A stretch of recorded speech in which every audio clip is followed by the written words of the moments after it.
ઓમ શ્રી ગણેશાય નમઃ. જય શ્રી કૃષ્ણ મિત્રો. માં નવદુર્ગાની કથા. નવરાત્રિ આવી રહી છે મિત્રો, અને નવરાત્રિમાં માં દુર્ગાની કથાઓ સાંભળવાનું ખૂબ જ મહત્વ છે. ઘોર દરિદ્રતા બધા જ પાપોને દૂર કરવાવાળી માં નવદુર્ગાની વાર્તા. 9 સ્વરૂપોની વાર્તા મહિમા આપણે આ વિડીયોમાં સાંભળીશું. જય માતાજી, જય ભવાની. પ્રિય ભક્તગણો, પુરાણો અનુસાર સુખ સમૃદ્ધિ અને સારા ભવિષ્ય માટે નવરાત્રિ જ નહીં પણ દુર્ગા અષ્ટમી એટલે કે આઠમ, નોમ દરરોજ મા દુર્ગાના 9 સ્વરૂપોની પૂજા કરવી જોઈએ. મોટા ભાગના ઘરોમાં મા દુર્ગાના કોઈના કોઈ રૂપની પૂજા કરવામાં આવે છે. આવામાં જે વ્યક્તિ મા નવદુર્ગાના સ્વરૂપની કથા નિત્ય નિયમથી સાંભળે છે તો તેને બધા જ પ્રકારના મનોવાંછિત ફળની પ્રાપ્તિ થાય છે. અકાળ મૃત્યુ ટળે છે. ગમે તેવી વિપત્તિ હોય તો હંમેશા માટે તે સમાપ્ત થઈ જાય છે. માતાજીની કૃપા ભક્તો પર સદા સદા બની રહે. તો ભક્તગણો, આજે હું સંભળાવવા જઈ રહી છું તમને મા દુર્ગાના 9 સ્વરૂપની કથા. તો તમે બધા જ આ કથાને બહુ શ્રદ્ધાથી, પ્રસન્ન મનથી સાંભળજો. જો તમે આ પવિત્ર કથાને સાંભળી રહ્યા છો તો પૂરી જ સાંભળજો. કથાને અડધી અધૂરી છોડીને તમારી કુળદેવી માતાનું, દુર્ગા માનું અનાદર ન કરતા. તો પ્રિય ભક્તો, મા દુર્ગાના ચરણનું ધ્યાન કરતા કથા સાંભળીએ. અને જો મિત્રો વિડીયો સારો લાગે તો લાઈક, શેર કરવાનું ભૂલતા નહીં. મા દુર્ગાનું પ્રથમ સ્વરૂપ મા શૈલપુત્રીની કથા. મા દુર્ગા તેમના પહેલા સ્વરૂપમાં શૈલપુત્રીના નામે પૂજાય છે. પર્વતરાજ હિમાલયની પુત્રી હોવાના કારણે એમનું નામ શૈલપુત્રી પડ્યું. તેમના પૂર્વજન્મમાં પ્રજાપતિ દક્ષની કન્યાના રૂપમાં ઉત્પન્ન થયા હતા. ત્યારે તેમનું નામ સતી હતું. ત્યારે તેમના વિવાહ ભગવાન શંકર સાથે થયા હતા. એકવાર પ્રજાપતિ દક્ષે બહુ મોટા યજ્ઞનું આયોજન કર્યું, જેમાં તેમણે બધા જ દેવતાઓને પોતપોતાના યજ્ઞના ભાગને પ્રાપ્ત કરવા માટે નિમંત્રણ આપ્યું. પણ શિવજીને આ યજ્ઞમાં દક્ષ રાજાએ આમંત્રણ ન આપ્યું. દેવી સતીએ જ્યારે સાંભળ્યું કે મારા પિતાએ એક અત્યંત વિશાળ યજ્ઞનું અનુષ્ઠાન કરી રહ્યા છે તો ત્યાં જવા માટે મા સતીનું મન વ્યાકુળ થવા લાગ્યું. એમની આ ઈચ્છા ભગવાન શિવને કહી. સતીએ બધી જ વાત શિવજીને કહી. સતીએ તો ભગવાન શિવ બોલ્યા, હે પ્રિય સતી, પ્રજાપતિ દક્ષ કોઈ કારણવશ મારાથી નારાજ છે તો તેમણે તેના યજ્ઞમાં સમસ્ત દેવતાઓને નિમંત્રણ આપ્યું છે પણ આપણને જાણી જોઈને નથી બોલાવ્યા. આવી સ્થિતિમાં સતી તમારું ત્યાં જવું કોઈ પણ પ્રકારે સ્વીકાર નથી. ભોળાનાથના આ ઉપદેશથી દેવી સતીનું મન શાંત ન થયું. પિતાનો યજ્ઞ જોવા અને ત્યાં જઈને માતા બહેનોને મળવાની તેમની આતુરતા કોઈ પણ રીતે ઓછી ન થઈ.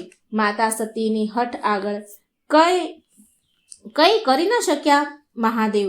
માતા સતીએ તો જવાની હઠ જ પકડી લીધી, પણ મહાદેવ કંઈ કરી ન શક્યા અને માતા સતી પિતાના ઘરે પહોંચ્યા. પિતાના ઘરે પહોંચીને માતા સતીએ જોયું કે કોઈ પણ એની સાથે આદર પ્રેમથી વાત નથી કરી રહ્યા. માત્ર એમની માતાએ જ તેમને સ્નેહપૂર્વક ગળે લગાડ્યા છે. પરિજનોનો, પરિવાર લોકોનો આવો વ્યવહારથી જોઈને સતી દેવીને ખૂબ દુઃખ થયું. તેમણે એ જોયું કે ત્યાં ભગવાન શિવના પ્રત્યે તિરસ્કારનો ભાવ ભર્યા છે. દક્ષ રાજાએ શિવજીના પ્રત્યે અપમાનજનક શબ્દ પણ કહ્યા સતીને. આ બધું જોઈને માતા સતીનું હૃદય ઉકળી ગયું અને ક્રોધથી ભરાઈ ગયું. તેમણે વિચાર્યું કે તેમણે ભગવાન ભોળાનાથની વાત ન માનીને અહીં આવીને બહુ મોટી ભૂલ કરી છે. દેવી સતી ભગવાન શિવના આ અપમાનને સહન ન કરી શક્યા. તેમણે દેવી સતીએ તેમના એ રૂપને એ જ ક્ષણે યોગ અગ્નિ દ્વારા બાળીને ભસ્મ કરી દીધું તેમનું પૂરું શરીર. આ દારૂણ દુઃખની ઘટના સાંભળીને શિવજી અત્યંત ક્રોધે ભરાયા. શિવજીએ એમના ગણોને મોકલીને એનો વિધ્વંસ કરી દીધો. સતી યોગ અગ્નિ દ્વારા તેમનું શરીર ભસ્મ કરીને પછીના જન્મમાં શૈલરાજ હિમવાનની પુત્રીના રૂપમાં જન્મ લીધો અને ત્યાં શૈલપુત્રીના નામથી વિખ્યાત થયા. પાર્વતી હિમવતી એનું નામ છે. પાર્વતી સાથે હિમવતી એમનું નામ છે. પ્રિય ભક્તો, આ જન્મમાં પણ શૈલપુત્રી દેવીનો વિવાહ ભગવાન શિવ સાથે જ થયા. કહેવાય છે કે નવરાત્રિના પહેલા દિવસે જે પણ ભક્ત માં શૈલપુત્રીના દર્શન કરે છે તો તેના બધા જ વિવાહિક જીવનના કષ્ટ દૂર થાય છે. કેમ કે માં શૈલપુત્રીનું વાહન વૃષભ છે, એટલે કે બળદ, માટે તેમને વૃષરૂઢા નામથી પણ ઓળખાય છે. તેમના ડાબા હાથમાં કમળ અને જમણા હાથમાં ત્રિશૂળ છે. તો પ્રેમથી બોલો માં શૈલપુત્રીની જય. જય માં ભવાની. ઓમ નમઃ શિવાય. માં દુર્ગાનું બીજું સ્વરૂપ બ્રહ્મચારિણીની કથા. માં બ્રહ્મચારિણીની કથા આપણે પૂરા મનથી સાંભળજો મિત્રો. માં બ્રહ્મચારિણીનું સ્વરૂપ પૂર્ણ જ્યોતિમય અને અત્યંત ભવ્ય છે. તેમના ડાબા હાથમાં જપની માળા અને જમણા હાથમાં કમંડળ છે. તેમના પૂર્વજન્મમાં જ્યારે એ હિમાલયના રૂપમાં પ્રગટ થયા હતા ત્યારે નારદજીના ઉપદેશથી તેમણે ભગવાન શંકરને પતિના રૂપમાં મેળવવા માટે અત્યંત કઠણ તપસ્યા કરી હતી. આ કઠણ તપસ્યા, આકરી તપસ્યાના કારણે તેમને તપચારિણી એટલે કે બ્રહ્મચારિણીના નામથી પણ બોલાવવામાં આવે છે. 1000 વર્ષ માત્ર તેમણે ફળ ફૂલ ખાઈને વિતાવ્યા હતા. 100 વર્ષ સુધી માત્ર શાક ખાઈને વિતાવ્યા હતા. થોડા દિવસ કઠણ આકરા ઉપવાસ કરતા ખુલ્લા આકાશ નીચે વરસાદ અને તડકાના ભયાનક કષ્ટને, ભયાનક પીડાને સહન કરીને એ કઠણ તપસ્યા કરતા કરતા તેમને 30,000 વર્ષો સુધી માત્ર જમીન પર તૂટીને પડેલા બીલીપત્રના પાન ખાઈને ભગવાન શિવની આરાધના કરી રહ્યા હતા. ત્યાર પછી તો તેમણે સુકાયેલા બીલીપત્રને પણ ખાવાનું છોડી દીધું. કેટલાય હજારો વર્ષો સુધી નિર્જળ અને નિરાહાર તપસ્યા કરતા રહ્યા. પ્રિય ભક્તગણો, પાંદડાને પણ ખાવાનું પછી તો એમને છોડી દીધું. પ્રિય ભક્તગણો, પાંદડાને પણ ખાવાનું છોડ્યાના કારણે તેમનું નામ અપર્ણા પણ પડી ગયું. 1000 વર્ષની કઠણ તપસ્યાના કારણે બ્રહ્મચારિણી દેવીનું આ પૂર્વજન્મનું શરીર એકદમ ક્ષીણ થઈ ગયું. તે એકદમ સુકાઈને કાંટા જેવા બની ગયા. તેમનું શરીર પૂરી રીતે સુકાઈ ગયું. તેમની આ દશા જોઈને તેમની માતા મેના રાણી અત્યંત દુઃખી થઈ ગયા. તેમણે એ આકરી તપસ્યાથી બહાર નીકળવા માટે તેમણે બૂમ પાડી, તેમને અવાજ આપ્યો, ઉમા, અરે ઓ ઉમા. ત્યારથી દેવી બ્રહ્મચારિણીનું પૂર્વજન્મનું નામ ઉમા પણ પડ્યું. તેમની આ તપસ્યા જોઈ ત્રણેય લોકમાં હાહાકાર મચી ગયો. દેવતા, સિદ્ધગણ, મુનિઓ, ઋષિઓ બધા જ બ્રહ્મચારિણી દેવીના આ તપસ્યાને કઠોર કહેતા, સરાહના કરતા તેમની પ્રશંસા કરવા લાગ્યા. અંતમાં પિતામહ બ્રહ્મદેવે આકાશવાણી દ્વારા સંબોધિત કરતા પ્રસન્ન મનથી કહ્યું કે હે દેવી, આજ સુધી કોઈએ પણ આવી કઠોર તપસ્યા નથી કરી. આવી તપસ્યા તમારાથી જ સંભવ હતી. તમારા અલૌકિક તપની ચારેય બાજુ પ્રશંસા થઈ રહી છે. તમારી મનોકામના પરિપૂર્ણ થશે. ભગવાન ચંદ્રમૌલી શિવજી તમને પતિ રૂપમાં પ્રાપ્ત થશે. હવે તમે તપસ્યા પૂરી કરીને ઘરે ચાલ્યા જાઓ. બહુ જલ્દી તમારા પિતા તમને બોલાવવા આવી રહ્યા છે. પ્રિય ભક્તગણો, માં બ્રહ્મચારિણીની આ કઠોર તપસ્યા જોઈને ભગવાન શિવે કેટલી વાર તેમની પરીક્ષા પણ લીધી અને એ પરીક્ષામાં મા દેવી પાર્વતી બ્રહ્મચારિણી પાર ઉતર્યા અને આથી ભગવાન શિવ ખૂબ પ્રસન્ન થયા અને મહાદેવ ભગવાન ભોળાનાથે માતા બ્રહ્મચારિણીને તેમની અર્ધાંગીની સ્વીકાર કર્યા. તેમને આશીર્વાદ આપ્યા તથા તેમની સાથે વિવાહ કર્યા. મા દુર્ગાનું આ બીજું બ્રહ્મચારિણી સ્વરૂપ ભક્તો અને સિદ્ધોને અત્યંત ફળ આપનારું છે. માતા બ્રહ્મચારિણીની જય. ઓમ નમઃ શિવાય. હવે આપણે સાંભળીએ મા દુર્ગાનું ત્રીજું સ્વરૂપ ચંદ્રઘંટા. મા ચંદ્રઘંટાની પૌરાણિક કથા. મા દુર્ગાનું આ ત્રીજું સ્વરૂપ છે. તેમની એટલે કે પાર્વતીજીની કઠોર તપસ્યાથી ભગવાન શિવને પાછા મેળવી લીધા. બહુ કઠોર તપસ્યાના કારણે ભગવાન શિવે તેમને સ્વીકાર કરી લીધા. તો શિવજી એમને મળી ગયા. દેવી પાર્વતી રાજા હિમવાન મહેલમાં પાછા આવ્યા લઈને. રાજા હિમવાન અને દેવી મેનાવતી તેમની પુત્રી અને તેની તપસ્યામાં સફળ થતા જોઈને બહુ જ ખુશ થયા. શિવ અને મા પાર્વતીના વિવાહનો દિવસ આવ્યો. બધા જ દેવતા આ વાતથી બહુ પ્રસન્ન હતા કે તેમના ભગવાન શિવના વિવાહ થઈ રહ્યા છે. ભગવાન શિવના બધા જ ગણ તેમની જાન સાથે રાજા હિમાવનના મહેલમાં આવ્યા. હવે આ તો ભોળાનાથ હતા. તેમનું નામ જ શિવ છે. જે શુભતાને ધારણ કરે છે. તેમને બહારનો દેખાવો અને ઔપચારિકતાની કોઈ જરૂર નથી. તેમને કોઈ પાલનની કોઈ પરવાહ નથી. એ તો જેવા છે એવા જ વિવાહ માટે આગળ આવ્યા. જેવા હતા એ સ્વરૂપમાં વિવાહ કરવા આવ્યા. વાસુકી અને કચક જેવા સાપ, ભયાનક સાપો સાથે ગળાની માળા, કંગણ અને કમરબંધ કાનની વાળીઓ હતી. એ સાપોથી તેમના વાળ ગૂંચવાળા વાટો વણાઈ ગયેલા હતા. તેમનું શરીર સ્મશાનની રાખથી ઢંકાયેલું હતું. પૂરા શરીર પર સ્મશાનની રાખ હતી અને રૌદ્ર સ્વરૂપ હતું.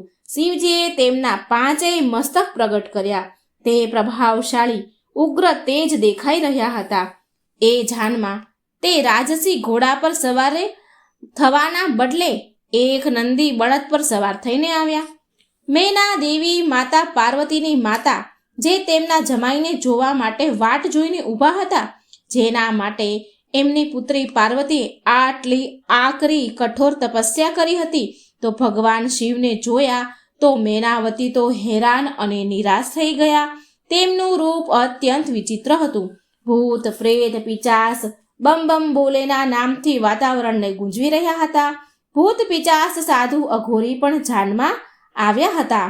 શિવજીના ગણો તો એટલા હરખાયા હતા કે તેમની મર્યાદા માટે કોઈ સીમા ન હતી. તેમની ખુશી તો સ્પષ્ટ દેખાતી હતી. પણ આ કોઈ પણ રીતે સુંદર અને સુખદ દ્રશ્ય ન હતું. આ શિવજીના જાનનું દ્રશ્ય તો અત્યંત વિચિત્ર હતું.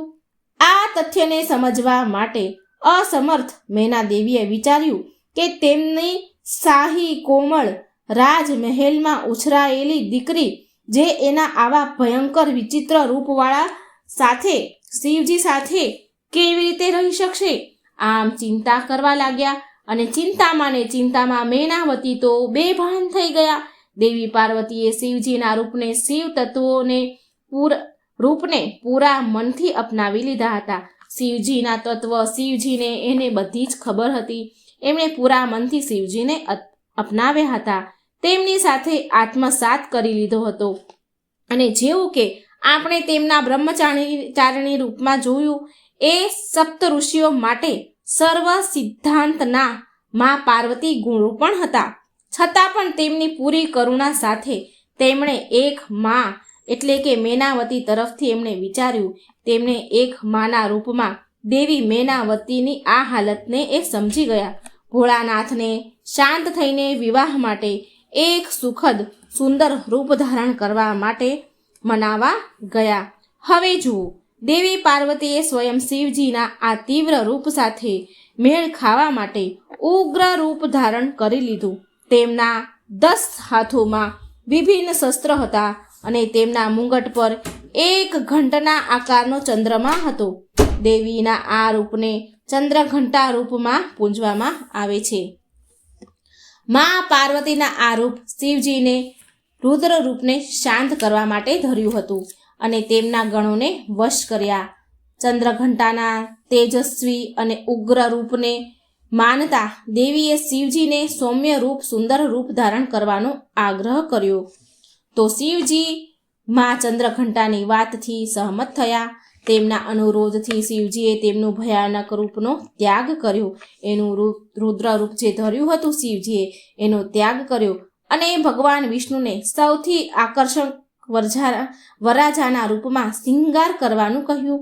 ભગવાન વિષ્ણુએ શિવજીને તૈયાર કર્યા, સરસ સુંદર વરરાજા બનાવ્યા. ભગવાન શિવના આ રૂપને ચંદ્રશેખર કે સુંદરેશ્વર નામના નામથી પણ ઓળખાય છે. દેવી પાર્વતીએ શિવજીના પ્રત્યે તેમનો પ્રેમ દેખાડવા માટે, જેની જટા પર હંમેશા અડધો ચંદ્રમા રહે છે, તો મા પાર્વતીએ પણ તેના માથા પર અડધો ચંદ્રમા સજાવ્યો. ભવ્ય વિવાહ પછી દેવી પાર્વતી એક નવવધુ નવી દુલ્હનના રૂપમાં શિવજી સાથે કૈલાસ પર આવ્યા અને એમનું જીવન જીવવા લાગ્યા. ભગવાન શિવ હજી પણ ધ્યાનમાં લીન રહેતા હતા અને દેવી પાર્વતી રોજ તેમની ગુફાને સાફ કરતા અને તેમની બધી જ જરૂરિયાતોને પ્રેમથી, ધ્યાનથી પૂરી કરતા હતા. એમનું પૂરું ધ્યાન રાખતા હતા. ધીરે ધીરે દેવી પાર્વતીએ તેમનું નવું ઘર કૈલાસમાં સ્થાપિત કરી દીધું. હવે આ બધા વચ્ચે તાડકાસુર બેચેન થઈ રહ્યો હતો. હવે તો શિવ અને શક્તિ એક થઈ ગયા હતા. એ માટે તાડકાસુર ડરી રહ્યો હતો. એણે શિવ પાર્વતીના નવવિવાહિત જીવનમાં બાધાઓ ઉત્પન્ન કરવા માટે એક દુષ્ટ ચમકાગઢ એટલે કે ચામાચીડિયાનો રાક્ષસ જટકાસુરને મોકલ્યો. જો કે ભગવાન શિવ ઘોર તપસ્યામાં એ સમયે લીન હતા. હવે માતા પાર્વતી તેના ઘરના કામકાજમાં વ્યસ્ત હતા. હવે ચમકાસુર એ તેની પૂરી ચામાચીડિયાની સેના આકાશને માત્ર તેની પાંખોથી ઢાંકી લે છે. પૂરી એની સેના સાથે લઈ ગયો અને પૂરા બધા ચામાચીડિયાઓની સેના એની પાંખો ફેલાવી અને આખા આકાશને ઢાંકી દીધી. તેમણે માં પાર્વતીના સજાવેલા ઘરને ઉજાડવાનું શરૂ કરી દીધું. આ બધું જોઈને માં પાર્વતીએ નંદીજીની મદદ લેવાનું વિચાર્યું, પણ નંદી ક્યાંય મળ્યા નહીં. તો ભગવાન શિવના અન્ય ગણોએ ચતકાસુર અને તેની શક્તિશાળી સેના માટે ભગવાનને પ્રાર્થના કરી, કેમ કે ગણોને વારંવાર જટકાસુરની સામે હારનો સામનો કરવો પડતો હતો અને ભગવાન શિવ હજી પણ ઊંડી તપસ્યામાં જ લીન હતા. ત્યારે માતા પાર્વતી સ્વયં શિવજીને મળવા ગયા. તેમણે શિવજીને આ સ્થિતિમાંથી બહાર નીકાળવા માટે માર્ગદર્શન બતાવવા માટે વિનંતી કરી, છતાં પણ શિવજી તેમના તપથી બહાર ન આવ્યા, તેને ધ્યાનમાંથી બહાર ન આવ્યા. પણ પાર્વતીજીને તેમની અંદરની સશક્ત શક્તિશાળી બનાવવાનો શિવજીએ નિર્ણય લીધો. એને મનની અંદર આભાસ કરાવડાવ્યો. ભગવાન શિવે તેમની સાધનામાં લીન રહેવા છતાં પણ માતા પાર્વતીને ચતકાસુરના સામે સ્વતંત્ર રૂપે લડવા પ્રેરણા આપી. એમને પ્રેરણા મળી, મા પાર્વતીને પ્રેરણા મળી. તેમણે એકલા જ ચતકાસુર સામે યુદ્ધ કરવાનો નિર્ણય લીધો. ભોળાનાથે મનોમન મા પાર્વતીની અંદર શક્તિ પૂરી. મા પાર્વતી ગુફામાંથી બહાર નીકળ્યા અને તેમણે જોયું કે આકાશમાં હજી પણ અંધારું છવાયું છે. ચામાચીડિયાની પાંખોથી આખું આકાશ ઢંકાયેલું છે. હવે તેમણે ચંદ્રદેવને પ્રાર્થના કરી કે ચંદ્રદેવ યુદ્ધના મેદાનને પ્રકાશિત કરવા માટે, અંજવાળું કરવા માટે તેમના માથા પર બિરાજમાન થાય, તેમના મુગુટ પર બિરાજમાન થાય. યુદ્ધના મેદાનમાં તેમની સહાયતા માટે હિમાલયના ભેડિયાઓનું એક ટોળું તેની મદદ માટે સહાયતા કરવા માટે આવી ચડ્યું. દેવી પાર્વતીને એ વાતની જાણ થઈ કે ચતકાસુર આકાશમાં યુદ્ધ કરવા માટે સક્રિય છે. માટે મા પાર્વતી યુદ્ધ મેદાનમાં એક વિશાળ ઘંટ લઈને આવ્યા. ઘંટ એટલો જોરથી વાગ્યો કે ચામાચીડિયા આકાશમાંથી અદૃશ્ય થઈ ગયા. જેવા ભેડિયાઓમાંથી એક ભેડિયાએ ચતકાસુર પર આક્રમણ કર્યું તો એ સમયે દેવી પાર્વતીએ ચતકાસુરના માથા પર ઘંટથી પ્રહાર કર્યો, જેનાથી એ એક ઝટકામાં મરી ગયો.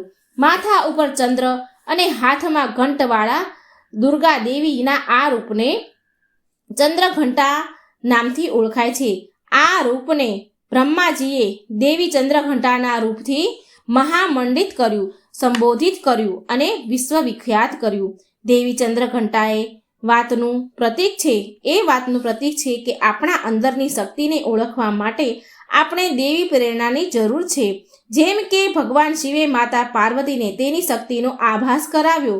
ચંદ્રઘંટાના રૂપમાં યુદ્ધ કરીને પાસે હાજર શક્તિ છે એનો આભાસ કરાવ્યો. એની પાસે પણ શક્તિ છે એ એમને મહેસૂસ કરાવ્યું. માટે ઘંટના આકારથી સુશોભિત સોનેરી રંગવાળા અને 10 ભુજાઓવાળા એ સોનેરી શેર પર સિંહ પર સવાર છે.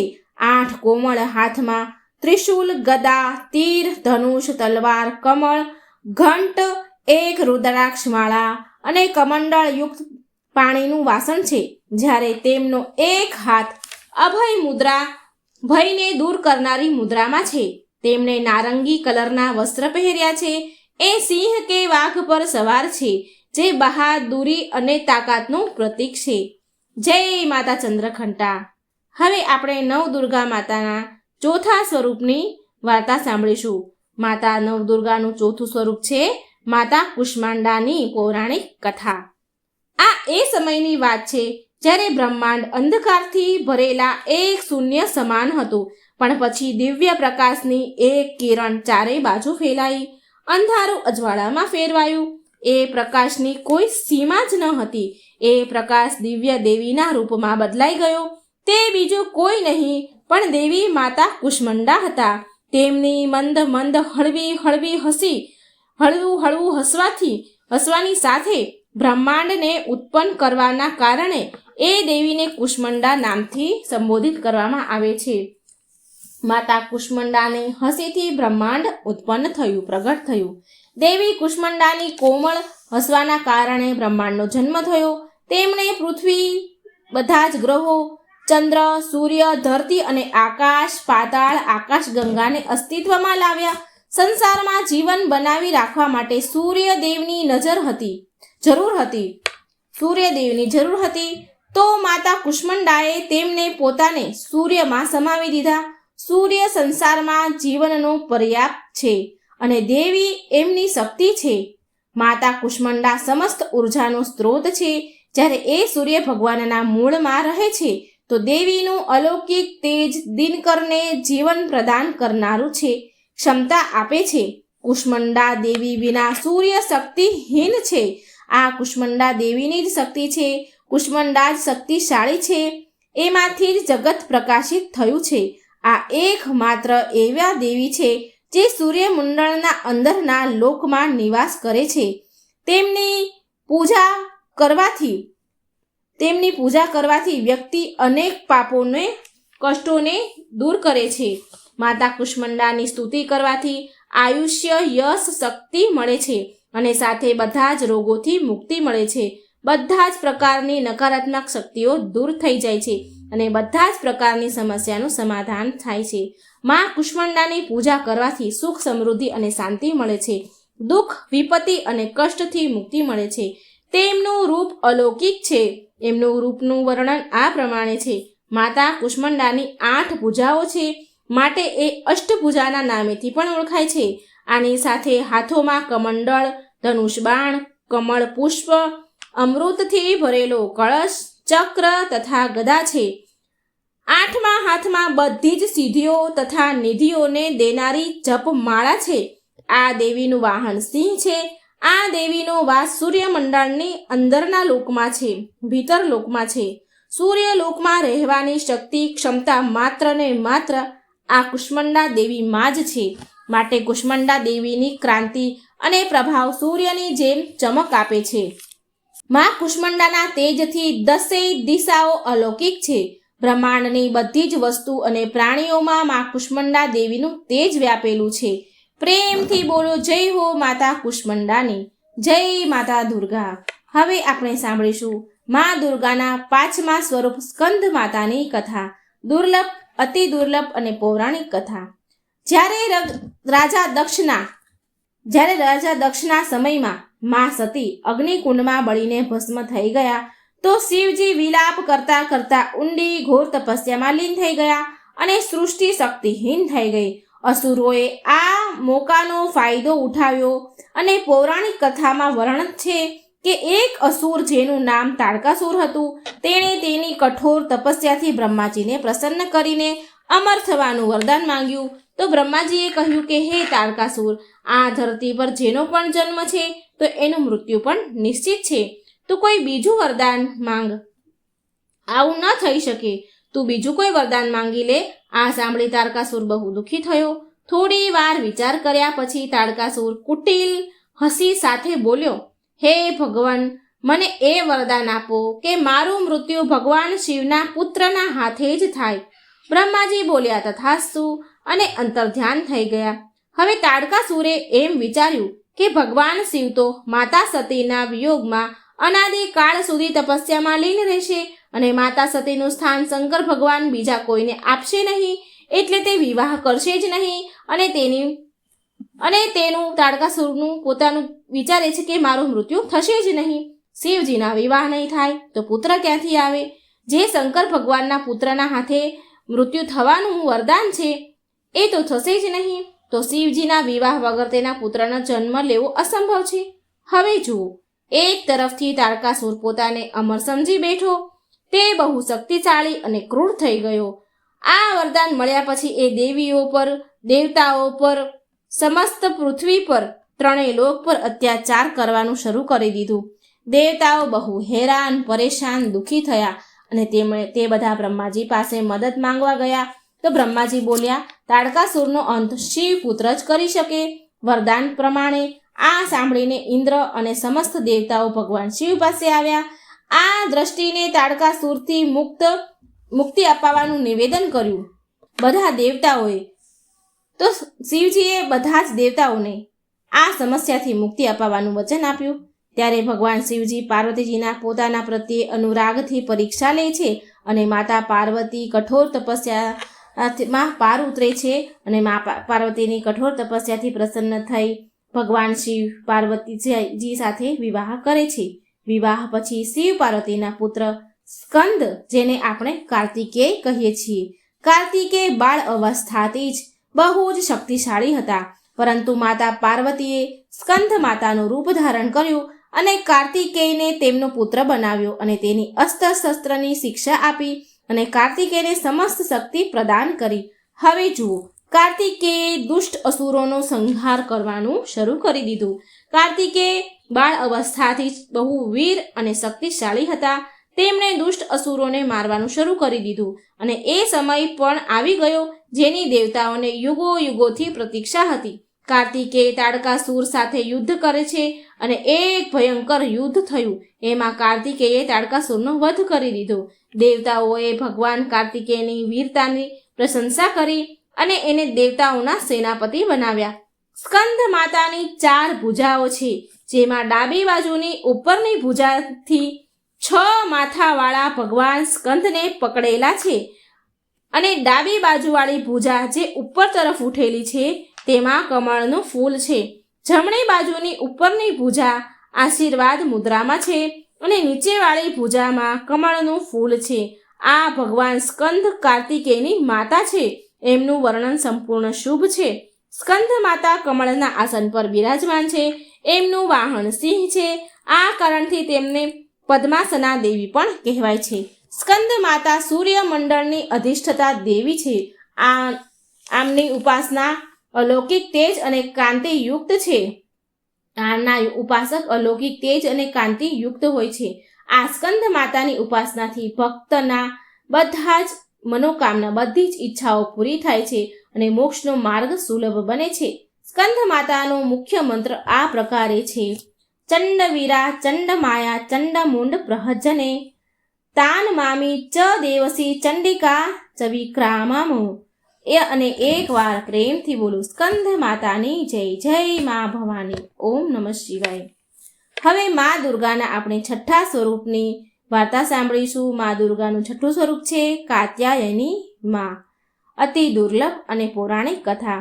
જ્યારે પૃથ્વી પર અસુરોનો ઉત્પાત મચ્યો, બહુ વધી ગયો, ત્યારે ઋષિ મુનિઓ સમસ્ત પ્રાણીઓને દુષ્ટ અસુરોના અત્યાચારથી મુક્તિ દેવા માટે મા આદ્યશક્તિ કાત્યાયની રૂપમાં પ્રગટ થયા હતા. કત નામના એક પ્રસિદ્ધ ઋષિ હતા. તેના પુત્રનું નામ હતું કાત્યાય ઋષિ. તો તેમણે કાત્યાય મુનિના ગોતરમાં અતિ પ્રસિદ્ધ મહર્ષિ કાત્યાયનનો જન્મ થયો. મહર્ષિ કાત્યાયન મા જગદંબાના પરમ ભક્ત હતા. મહર્ષિ કાત્યાયની પ્રબળ ઈચ્છા હતી કે મા ભગવતી તેમના ઘરે પુત્રીના રૂપમાં જન્મ લે. મા જગદંબાની ઉપાસના કરતા તેમણે બહુ વર્ષો સુધી કઠોર આકરી તપસ્યા કરી. મા ભગવતીએ તેમની તપસ્યાથી પ્રસન્ન થઈને મહર્ષિ કાત્યાયનને ઘરે જન્મ લેવાનો સ્વીકાર કર્યો. અશ્વિન ચતુર્થીના દિવસે મહર્ષિ કાત્યાયનની પુત્રીના રૂપે મા જગદંબાનો જન્મ થયો. જન્મ પછી ઋષિએ એમાં આદિશક્તિની વિધિવતથી પૂજાનું આયોજન કર્યું. સપ્તમી, અષ્ટમી અને નવમી સુધી 3 દિવસ તેમણે કાત્યાયન ઋષિની પૂજા સ્વીકાર કરીને 10મીએ મહિષાસુરનો વધ કરી દીધો. મા જગદંબાએ મહિષાસુરનો વધ કર્યા પછી સમસ્ત દેવ માનવ લોકોમાં દુર્ગાનો જય જયકાર થવા લાગ્યો. કાત્યાયન ઋષિની પુત્રી હોવાના કારણે આ માતાજી કાત્યાયનના નામથી ઓળખાય છે. આ માતાજીથી જોડાયેલી એક બીજી પણ કથા છે અને આ કથા અનુસાર મહર્ષિ કાત્યાયનને સૌ પ્રથમ મા કાત્યાયનની પૂજા કરી હતી. આ કારણથી આ કાત્યાયની કહેવાયા છે. આ કાત્યાયની તેમના ભક્તોને મનગમતું ફળ પ્રદાન કરે છે. મા કાત્યાયની એમના ભક્તોને મનની જે પણ ઈચ્છા હોય એ પૂરી કરે છે. ભગવાન કૃષ્ણને પામવા માટે ગોપીઓએ આ માતાજી કાત્યાયની માની પૂજા કાલિંદી યમુનાના તટ પર કરી હતી. કાલિંદી નદી છે જે યમુના નદી છે એના તટ પર કરી હતી. આ વ્રજ મંડળની અધિષ્ઠતા દેવીના રૂપમાં પ્રતિષ્ઠિત છે. મા કાત્યાયની ભગવાન શ્રી કૃષ્ણએ પણ મા કાત્યાયનીની પૂજા કરી હતી. મા કાત્યાયનીનું સ્વરૂપ અત્યંત ભવ્ય અને દિવ્ય છે. તેમનું વર્ણન આ પ્રમાણે છે. તેમનો વર્ણ સોના સમાન ચમકતો અને ઉજ્જવળ છે. તેમને 4 ભુજાઓ છે. માતાજીના ડાબા હાથમાં બાજુનો ઉપરનો હાથ અભય મુદ્રામાં છે તથા નીચેનો હાથ વર મુદ્રામાં છે. જમણી બાજુનો ઉપરનો હાથમાં તલવાર અને નીચેના હાથમાં કમંડળનું ફૂલ સુશોભિત છે. કાત્યાયની માતાનું વાહન સિંહ છે. આ માતાજીની ભક્તિ પૂર્ણ કરી આત્મા દાન કરનાર ભક્તને સફળતા મળે છે. સફળતાથી મા કાત્યાયના દર્શન થાય છે. મા કાત્યાયનીની ભક્તિ અને ઉપાસના દ્વારા મનુષ્યને બહુ સરળતાથી અર્થ ધર્મ કામ મોક્ષની પ્રાપ્તિ થાય છે. તેમના રોગ શોક સંતાપ ભય વગેરે સદા માટે નાશ પામે છે. તો એકવાર પ્રેમથી બોલો મા કાત્યાયનીની જય. જય મા દુર્ગા. ઓમ નમઃ શિવાય. મિત્રો, હવે આપણે સાંભળીએ મા દુર્ગાના 7મા સ્વરૂપની કથા, મા કાળરાત્રિની કથા. બહુ પવિત્ર દુર્લભ પૌરાણિક કથા છે. પૌરાણિક કથા અનુસાર શુંભ, નિશુંભ અને રક્તબીજ નામના 3 દુષ્ટ દૈત્ય આ ત્રણેય મળીને ત્રણેય લોકમાં હાહાકાર મચાવી રહ્યા હતા. સમસ્ત પ્રાણીઓ અને દેવતાઓ સાથે મળીને બધા જ લોકોનું જીવન સંકટમાં આવી ગયું. આ 3 દૈત્યના બળ આગળ કોઈ પણ અસ્ત્ર કામ કરે નહીં. અંતમાં હેરાન દુઃખી થઈને બધા જ દેવતાગણ ભગવાન શિવ પાસે આવ્યા અને તેમને સમસ્ત પ્રાણી જીવની રક્ષા માટે પોકાર કર્યો. તો શિવજીએ દેવતાની વ્યથાને સમજતા તેમણે જલ્દી જ આ સંકટથી છુટકારો મેળવવા માટે તથા સમસ્ત પ્રાણીની સુરક્ષાનું વચન આપ્યું. ભગવાન શિવને એ ખબર હતી કે આ દૈત્યોનો સંહાર માતા પાર્વતી જ કરી શકે છે.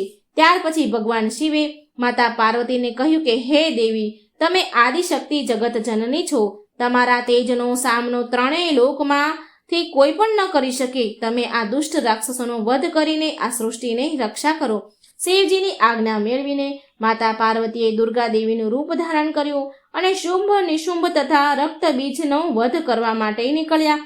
પણ એ દાનવો સમાપ્ત કરવા માટે એક વિકરાળ સમસ્યા હતી. એ દાનવોને સમાપ્ત કરવાની એક સમસ્યા હતી.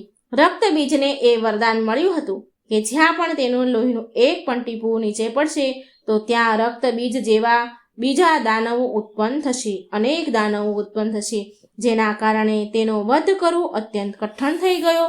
મા દુર્ગાએ દાનવોની સેનાનો સંહાર કરવાનું આરંભ કર્યું. ભીષણ યુદ્ધ થઈ રહ્યું હતું. ભીષણ યુદ્ધ ચાલી જ રહ્યું હતું અને એવું લાગતું હતું કે માનો પૃથ્વી લોહીથી લાલ થઈ જશે. મા દુર્ગા તેમના સિંહ વાહન પર સવાર થઈને દાનવોને મારીને પ્રલય મચાવી રહ્યા હતા. તેમનું રૌદ્ર રૂપ જોઈને દાનવ ભયથી ધ્રુજી રહ્યા હતા. ચારે બાજુ લોહી અને લાશોની નદી બની ગઈ. બધા જ દાનવ કાળમાં સમાઈ ગયા, કાળના ચક્રમાં સમાઈ ગયા. પણ અસલ કાર્ય તો હજી રક્તબીજનો વધ કરવાનું બાકી હતું. હવે જુઓ, મા દુર્ગા જ્યારે આ રક્તબીજ પર પ્રહાર કરતા તો તે અસુર હસવા લાગતો અને જ્યાં પણ ધરતી પર તેનું લોહી પડતું તો સેંકડો રક્તબીજમાંથી રક્તબીજ અસુર ઉત્પન્ન થતા, માતા સાથે યુદ્ધ કરવા લાગતા. માતા સમજી ગયા કે આ રક્તબીજનો વધ કરવા માટે આનું લોહી ભૂમિ ઉપર પડવું ન જોઈએ. આદિશક્તિ મા દુર્ગાએ એ જ ક્ષણે તેના તેજથી મા કાળરાત્રિને પ્રગટ કર્યા અને જેવું જ મા દુર્ગાએ રક્તબીજનું માથું કાપ્યું તો મા કાળરાત્રિએ તેનું લોહી નીચે પડતા પહેલા તેના મુખમાં ભરી લીધું અને બીજું રક્તબીજ ઉત્પન્ન જ ન થઈ શક્યું. આ પ્રકારે મા દુર્ગાનું સ્વરૂપ કાળરાત્રિ, મા દુર્ગાના સ્વરૂપમાંથી કાળરાત્રિ પ્રગટ થયા અને રક્તબીજનો વધ થયો. ત્યારથી મા કાળરાત્રિ દેવીના 7મા સ્વરૂપના રૂપમાં સ્થાપિત છે. સાતમા દિવસે જે પણ સાધક વ્રત કરે છે, માં કાળરાત્રિની પૂજા કરે છે, કથા સાંભળે છે, એનું પૂજન કરે છે, તેના માટે બ્રહ્માંડની સમસ્ત સિદ્ધિઓના દ્વાર ખુલી જાય છે. તેના સમસ્ત પાપ અને વિઘ્નનો નાશ થાય છે અને અભય પુણ્યલોકની પ્રાપ્તિ થાય છે. માં કાળરાત્રિ દુષ્ટોનો વિનાશ કરનારી છે. કાળરાત્રિ દેવી માં દુર્ગાનું એક સ્વરૂપ છે, જેને દૈત્ય રક્તબીજના વધ માટે માતા દુર્ગાએ તેમના તેજથી ઉત્પન્ન કર્યું. માં દુર્ગાની સાતમી શક્તિ કાળરાત્રિના નામથી ઓળખાય છે. કાળરાત્રિમાંના શરીરનો રંગ કાળો છે, જે અંધકારનું પ્રતીક છે. તેમના વાળ વિખરાયેલા છે, જે ઉગ્રતાનું પ્રતીક છે. તેમના ગળામાં વીજળીની માળા છે, તે શક્તિનું પ્રતીક છે. કાળરાત્રિ માને 3 આંખો છે, તેમના જ્ઞાન અને દ્રષ્ટિનું પ્રતીક છે. તેમની નાસિકાના શ્વાસથી અગ્નિની ભયંકર જ્વાળાઓ નીકળતી રહે છે. આ માતાજીનું વાહન ગધેડો છે. તેમના ઉઠાવેલા ડાબા હાથની વરમુદ્રાથી બધાને આશીષ પ્રદાન કરે છે. ડાબી બાજુના હાથનો નીચેનો હાથ અભય મુદ્રામાં છે.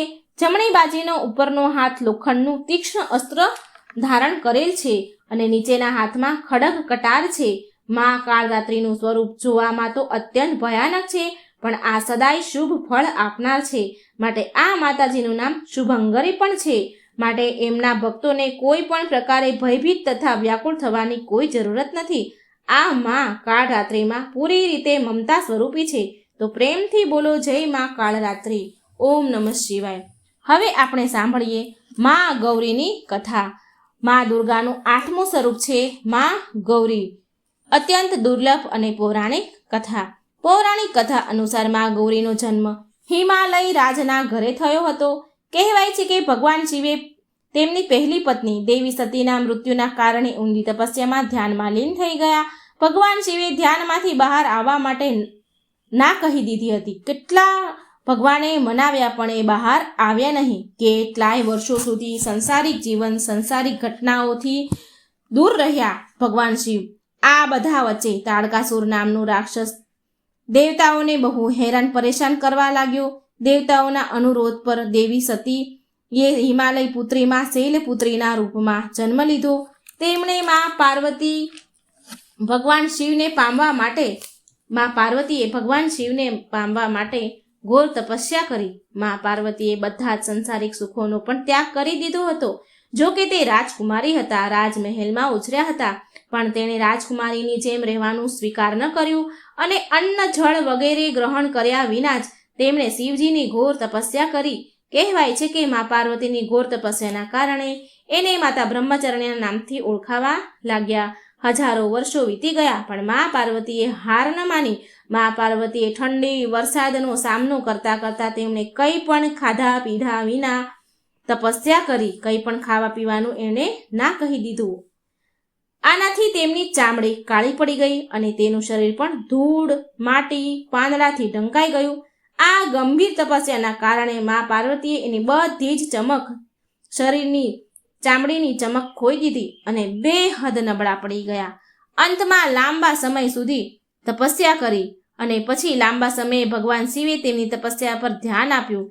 તેમણે તેની ભક્તિ પર પરીક્ષા લીધી. મા પાર્વતીની શિવજીએ ઘણી પરીક્ષા લીધી અને એ પરીક્ષામાં મા પાર્વતી પૂરી રીતે પાર ઉતર્યા અને શિવજીને અનુભવ થઈ ગયો કે આ વાસ્તવિકમાં સતીનું જ રૂપ છે. ભગવાન શિવ માતા પાર્વતી સાથે વિવાહ કરવા તૈયાર થઈ ગયા, કેમ કે તે હવે નબળા પડી ગયા હતા અને એ બધા જ પ્રકારની ગંદકીમાં ઢંકાયેલા હતા. મા પાર્વતી ભગવાન શિવે તેમને શુદ્ધ બનાવવા માટેનો નિર્ણય કર્યો અને તેમણે તેના વાળમાંથી વહેવા વાળી મા ગંગાજીના પવિત્ર જળનો માતા પાર્વતી પર છંટકાવ કર્યો, મા પાર્વતી પર નાખ્યું. આ પવિત્ર જળથી માતા પાર્વતીની શરીરની બધી જ ગંદકી ધોવાઈ ગઈ. ધૂળ, માટી, પાંદડા બધું જ ધોવાઈ ગયું અને તેમની ખોવાયેલી ચમક પાછી મળી ગઈ. તેમનું સ્વરૂપ, તેમનું તેજ પાછું મળ્યું. જેવું જ શુભ અને પવિત્ર જળમાં પાર્વતી ઉપર પડ્યું તો તેમની ચામડીમાં ચમક આવી ગઈ અને તે ઉત્કૃષ્ટ બની ગયા, આભામાં બદલી ગયા. તેમનું રંગ ચંદ્રમાના સમાન ચમક અને ઉજ્જવળ થઈ ગયું, જેનાથી મહાદેવે તેમનું નામ મહાગૌરી રાખ્યું. ત્યારથી તેમનું નામ મહાગૌરી પડ્યું. જે દુધિયા સફેદ રંગ ગૌર વર્ણવાળા છે. શંખ, ચંદ્રમા અને કુંદ ફૂલની સફેદી તેમના સુંદર ઉત્તમ સૌંદર્યનો મુકાબલો કરી શકે તેમ નથી. શુદ્ધ સફેદ સાડીમાં લપેટાયેલા હીરા જડિત આભૂષણથી સુસર્જિત સુશોભિત એક સફેદ બળદ પર ભવ્ય રૂપમાં બેઠેલા હજારો સૂર્યની ચમકથી ચકાચાંદ થઈ રહ્યા છે. ચતુર્ભુજ 4 ભુજા હોવાના કારણે એ 2 હાથોમાં એક ત્રિશૂળ અને એક ડમરું રાખે છે અને તેમના અન્ય બીજા હાથ અભય અને વરદાનની મુદ્રામાં છે. મહાગૌરીની પૂજા એમના ભક્તની આત્માને શુદ્ધ કરવા, તેમના પાપ અને અશુદ્ધિઓને ધોવાની ક્ષમતા માટે છે. આ માં ગૌરીની પૂજા અને કથા સાંભળવાથી બધા જ પ્રકારના કષ્ટ તકલીફો દૂર થાય છે અને અમોઘ ફળની પ્રાપ્તિ થાય છે. વૈવાહિક જીવન સુખમય મંગલમય બને છે. ધન ઐશ્વર્યની પ્રાપ્તિ થાય છે. તો એક વાર બોલો જય મહાગૌરી, જય મા ગૌરી, ઓમ નમઃ શિવાય. હવે આપણે સાંભળીએ મા દુર્ગાના 9મા સ્વરૂપની વાર્તા, મા સિદ્ધરાત્રિની વાર્તા. અત્યંત પવિત્ર પુણ્યશાળી દુર્લભ કથા. એક સમય જ્યારે સૃષ્ટિમાં અંધકાર છવાયો તો એક દિવ્ય શક્તિએ જન્મ લીધો, જે મહાશક્તિ સિવાય બીજું કોઈ ન હતું. દેવી શક્તિએ બ્રહ્મા, વિષ્ણુ અને મહાદેવની ત્રિમૂર્તિને જન્મ દીધો અને ત્રિદેવને સંસાર માટે તેમના કર્તવ્યને નિભાવવા માટે તેમની ભૂમિકાને સમજવાની સલાહ આપી. તેમના કહ્યા અનુસાર ત્રિદેવ એક મહાસાગરના કિનારે બેસી ગયા અને કેટલાય વર્ષો સુધી તપસ્યા કરી. ત્યારે માં દેવી સિદ્ધરાત્રિ દર્શને આપ્યા તેમને અને ત્રણેયને એની શક્તિના રૂપમાં પત્નીઓ આપી, જેથી એની મદદથી સૃષ્ટિની રચના થઈ શકે, સૃષ્ટિનો રચનાનો કારોબાર કરી શકે અને ધીરે ધીરે સૃષ્ટિમાં બધું જ નિર્માણ થયું. ત્યારે માં સિદ્ધદાત્રીની કૃપાથી સૃષ્ટિના પાલન સંહારનું કાર્ય સંચાલિત થયું. એ સમયે ભગવાન શિવે માતા સિદ્ધદાત્રીની કઠોર તપસ્યા કરીને 8 સિદ્ધિને પ્રાપ્ત કરી. શિવજીએ અને સાથે માં સિદ્ધદાત્રીની કૃપાથી ભગવાન શિવનું અડધું શરીર દેવીનું થઈ ગયું અને એ અર્ધનારેશ્વર કહેવાયા. એ અત્યંત શક્તિશાળી સ્વરૂપ છે. આ બ્રહ્માંડની શક્તિ દેવી માં દુર્ગા છે, જેમણે સમયે સમયે વિભિન્ન રૂપ ધારણ કરીને સૃષ્ટિના સંરક્ષણનો કાર્યભાર સંભાળ્યો છે. જ્યારે કોઈ દૈત્ય સામે 3 દેવતાનું યુદ્ધ કૌશલ ઓછો પડી જતો ત્યારે સ્વયંમાં આદિશક્તિ ભવાની સિદ્ધદાત્રી તેમના પુત્રોનું રક્ષણ કરવામાં સિદ્ધદાત્રી માં દુર્ગા લડતા હતા, જે માત્ર નારી શક્તિનું સ્વરૂપ જ નહીં પણ ભક્તોની આસ્થાનું પરમ પાત્ર છે. જ્યારે ત્રિદેવોથી જ યુદ્ધ કે ઓછું પડી જાય, એનું કૌશલ ઓછું પડી જાય, ત્યારે માં દુર્ગા માં સિદ્ધદાત્રી યુદ્ધ કરતા અને રાક્ષસોનો વિનાશ કરતા હતા. એક સમય પર મહિષાસુર નામના ભયંકર રાક્ષસે ચારેય બાજુ હાહાકાર મચાવી દીધો. એ જ્યાં ત્યાં ઋષિ મુનિઓને યજ્ઞમાં વિઘ્ન ઉત્પન્ન કરતો હતો. મહિષાસુરને એ વરદાન મળેલું હતું કે કોઈ પણ દેવતા, પશુ કે નર તેનું વધ ન કરી શકે. આ કારણથી સ્વયં ત્રિદેવ પણ તેમના મારવા માટે અસમર્થ હતા. નિરંકુશ દૈત્યરાજ મહિષાસુરે તેમના વરદાનને કવચના રૂપમાં ઉપયોગ કરતા દેવલોકોમાં પણ તેનો અધિપતિ જમાવી લીધું હતું અને દેવોને ત્યાંથી નીકાળી દીધા. દેવતાના યજ્ઞના ભાગને પણ તેણે પણ પોતાના વશમાં કરી લીધા. દૈત્યથી પરેશાન થયેલા દુઃખી થઈને બધા જ દેવતા ત્રિદેવ પાસે ગયા અને તેમની સ્તુતિ કરવા લાગ્યા. બધા જ દેવતાના મુખ પર ચિંતાનું કારણ તો ત્રિદેવ પહેલેથી જ જાણતા હતા. આ બધી હાલત જોઈને જાણીને ભગવાન શિવજી હસ્યા અને બોલ્યા, હે નારાયણ, હવે સમય આવી ગયો છે કે આપણે બધા જ આપણા તેજથી આ જગતની રક્ષણ કરનારી દેવી દુર્ગાનું આહ્વાન કરીએ. આ સાંભળીને સ્વયં બ્રહ્મદેવ અને નારાયણે હા કહી અને પછી સ્વયં ભગવાન શિવ, ભગવાન વિષ્ણુ અને બ્રહ્મદેવના શરીરમાંથી તેજ ઉત્પન્ન થયા અને એક જગ્યા પર બધાનું તેજ ઊભું રહી ગયું અને ત્યાં જે પણ દેવતા ઉપસ્થિત હતા એના સહયોગથી મહાતેજ ઉત્પન્ન થયા અને બધા જ ત્રિદેવના પરમ તેજમાં એકમાં મળી ગયા. બધું જ તેજ એક જગ્યાએ થઈને ભેગું થયું. દિવ્ય તેજ એક સુંદર દિવ્ય સ્ત્રીના રૂપમાં પરિવર્તન થયું. એ તેજે એક સ્ત્રીનું રૂપ લીધું. મહાદેવના તેજથી માનું મુખ થયું, નારાયણના તેજથી 8 ભુજાઓ અને બ્રહ્મદેવના તેજથી ચરણ પાદુકા, યમરાજાના તેજથી મસ્તક અને વાળ, ચંદ્રમાના તેજથી માતાના સ્તન અને દેવરાજ ઇન્દ્રના તેજથી માતાની કમર, વરુણ દેવના તેજથી જાંઘ અને આ રીતથી અન્ય દેવતાઓના તેજથી માતાના અન્ય અંગ ઉત્પન્ન થયા. બધાએ મળીને માતાને અસ્ત્ર શસ્ત્ર આપ્યા. મહાદેવે તેમના ત્રિશૂળ અને નારાયણે તેમના ચક્રમાંથી એક દિવ્ય ચક્ર, બ્રહ્માજીએ એક દિવ્ય કમંડળ, દેવરાજ ઇન્દ્રએ એક દિવ્ય શક્તિશાળી વજ્ર અને સાગરે સુંદર રત્નોથી બનેલા આભૂષણ અને ક્યારેય મેલા ન થાય એવા વસ્ત્ર અને મુંગટ આપ્યા. વરુણદેવે શંખ, હિમાલયે માતાને સવારી રૂપમાં સિંહ અને આ પ્રકારે વિશ્વકર્માએ માતાને દિવ્ય અસ્ત્ર શસ્ત્રનું નિર્માણ કરી દીધું. માનું આ સ્વરૂપ અત્યંત તેજસ્વી અને ભયંકર હતું. દેવીના વિશાળ અને ભવ્ય સ્વરૂપને જોઈને બધા જ દેવતાઓએ હાથ જોડીને તેમની સ્તુતિ કરી તથા દેવી પર પુષ્પ વર્ષા કરી. માએ પ્રસન્ન થઈને કહ્યું કે હે દેવ, કહો કે મારો પાદભાવ કયા પ્રયોજનથી થયો છે, મારું પ્રાગટ્ય કયા પ્રયોજનથી થયું છે. હું અત્યંત પ્રસન્ન છું. મને કહો, હું તમારી સમસ્યાનો હળ કેવી રીતે કરી શકું છું. ત્યારે પછી દેવતાઓએ બધાએ જ હાલ મહિષાસુરના ત્રાસથી ત્રાહિમામ સૃષ્ટિ વિશે કહ્યું અને રણક્ષેત્રમાં માએ વિકરાળ રૂપ ધારણ કરીને પહેલા દૈત્યરાજની સેનાનો વિધ્વંસ કર્યો અને પછી મહિષાસુરને પણ મારી નાખ્યો. આવી રીતે પૂર્વ સમયમાં દુર્ગમ નામનો એક મહાકાળ અસુર પણ હતો. તેણે બ્રહ્માજીની કઠોર તપસ્યા કરીને અદ્ભુત વરદાન પ્રાપ્ત કરી લીધું હતું. વરદાનના પ્રભાવથી દુર્ગમ અસુરે વેદોની ચોરી કરી લીધી, જેનાથી બધી જ ધાર્મિક ક્રિયાઓ, ભાવનાઓ લુપ્ત થઈ ગઈ. દુર્ગમ અસુરે અહંકારના વશ થઈને સંસારને અપમાનિત અને પીડિત કરી મૂક્યું હતું. એ સમયે ઘોર અકાળ પડી ગયો. જીવ બધા અન્ન જળ માટે તડફડવા લાગ્યા. ત્રણેય લોકમાં ત્રાહી મચી. દેવતાઓ પણ બધું જોઈ ડરી ગયા. બધા જ દેવતા મા ભવાનીના શરણમાં ગયા અને પ્રાર્થના કરવા લાગ્યા કે હે મા ભવાની, હે મા સિદ્ધદાત્રી, તમે અસુરોનો સંહાર કરનારા છો. તમે શુંભ, નિશુંભ, ચંડ, મુંડ, મધુ, કૈટપ, મહિષાસુર વગેરે દૈત્યોનો વધ કરીને અમારી રક્ષા કરી છે. મા, હે મા, તમે અમને આશીર્વાદ આપ્યો હતો કે જ્યારે પણ અમારા પર સંકટ આવશે તો તમે અમારો ઉદ્ધાર કરશો. આ પ્રકારથી ભગવતી દુર્ગમ સુરનો વધ કરી અમારી રક્ષા કરો. હે મા, અમારી રક્ષા કરો.